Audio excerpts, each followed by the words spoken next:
जिसे आज हम कन्नौज कहते हैं, उसको पहले कान्यकुब्ज नाम से जाना जाता था। और उसमें एक अजामिल नाम का ब्राह्मण रहता था। ध्यान दो, पहले अजामिल किसे कहते हैं समझो। अजा माने होता है माया। यदि भगवान में मिल जाए तो भी अजामिल, और माया में मिल जाए तो भी अजामिल। ब्राह्मण था अजामिल, लेकिन नामना नष्ट सदाचारो दास्या संसर्ग दूषित।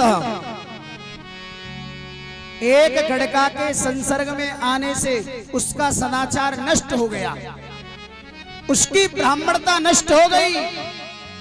जो अजामिल पीले वस्त्र पहनता था, जो त्रिपुंड लगाता था, जो लाल पीले तिलक लगाता था, वो काले कपड़े पहनने लग गया, काला तिलक लगाने लग गया, बड़ी बड़ी चोरी करने लग गया। प्यारे, अजामिल के घर साधु संत आए। साधु संतों ने और भिक्षा मांगी। साधु संतों ने कहा, बेटी भिक्षा दो, हम भूखे हैं। वो गड़का बोली, महाराज मैं तुम्हें भोजन नहीं करा सकती हूं। क्यों? क्योंकि मैं जाति से गड़का हूं। यदि तुम्हें अपने हाथ का भोजन कराऊंगी तो तुम्हारा धर्म नष्ट हो जाएगा। उस गड़का ने बताया क्या किया? चावल दे दिए, चावल दे दिए, चीनी दे दी, मेवा दे दी, और महाराज खीर बनाई साधु संतों ने। प्यारे, खीर बनाने के बाद में संतों ने बढ़िया से भोजन करने के बाद रात्रि में शयन किया। संतों को नींद आ गई, लेकिन संतों के बीच में एक महंत होता है, उसको नींद नहीं आई। होता है कि नहीं गुरुजी? संतों के बीच में एक महंत होता है। इनके भी बड़े पद होते हैं प्यारे, जैसे पुलिस विभाग में नहीं होते सिपाही, दरोगा, एसडीएम, डीएम, आईपीएस हैं, ऐसे पद होते हैं ना, ऐसे संतों में होते हैं। साधु, संत, महंत, कोठारी, भंडारी, ऐसे करके इनके भी बड़े पद होते हैं प्यारे। तो संतों में जो गुरु होता है ना, जो महंत होता है, उसको नींद नहीं आई।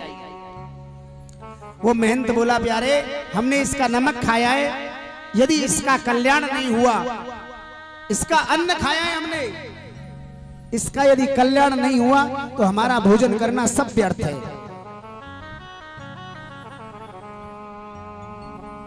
महंत बोले उस गड़का से, बेटी तेरा पति कहाँ है, हमें बता। महाराज गड़का बोली, वो सुबह आएगा। और जैसे ही सुबह हुई, अजामिल जैसे ही आया प्यारे भक्तों, अजामिल से संत यानी दक्षिणा मांगने लग गए। महाराज हमने तुम्हारे घर पर भोजन किया है, कुछ दान दक्षिणा दो। प्यारे, वो अजामिल संतों से कहने लग गया, मेरी तो यही सेवा है कि मैंने तुम्हारे जो टाट कमंडल है ना, ये नहीं छुड़ाए हैं। महाराज मैं तो लेवानंद हूं, देवानंद नहीं हूं। मैं लेवानंद हूं, मैं लेता हूं बस, देवानंद नहीं, मैंने किसी को दिया ही नहीं आज तक। संत बोले, तू कुछ ले नहीं सकता है, दे नहीं सकता है, तो ले सकता तो है। अजामिल बोला, हाँ ले सकता हूं, ऐसे हाथ कर दिया। संत बोले, तेरी पत्नी के गर्भ से एक बेटा उत्पन्न यानी बेटा होगा, उस बेटे का नाम नारायण रख लेना। क्या रख लेना? नारायण। बेटा ही हुआ, क्योंकि संत ने वचन दिया था ना, संतों ने जो कहा वही हुआ, बेटा ही हुआ, लेकिन नारायण नाम रख लिया। घर में से निकलता है तो नारायण, घर में घुसता है तो नारायण, ऐसी आदत हो गई। पूरे दिन अपने बेटे नारायण नारायण का नाम लेता है वो। लेकिन उस नारायण का नाम लेने से फायदा कितना हुआ अजामिल को? यम के दूत आए, उन्होंने जैसे ही गले में रस्सी फंसाई, ले जाने के लिए जंजीर डाली, अपने बेटे नारायण को बुलाने लग गया अजामिल।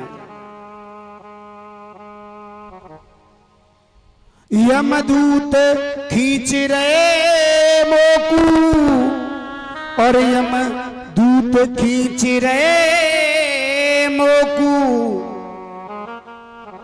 नारायण जल्दी अयो रे और यमदूत खींच रहे मोकू। प्यारे अजामिल ने अपने बेटे को बुलाया, बेटा तो नहीं आया, भगवान नारायण के पार्षद आ गए विमान लेकर के और यम के दूतों को भगा दिया। उस अजामिल को भगवान के पार्षद लेने आ गए। प्यारे भले ही उसने अपने बेटे का नाम लिया था, लेकिन नाम तो भगवान का ही लिया था ना। नाम में भी इतनी शक्ति होती है प्यारे, नाम ही मुक्ति करा देता है। और ये कलयुग है, इस कलयुग में इस नाम का ही सहारा है।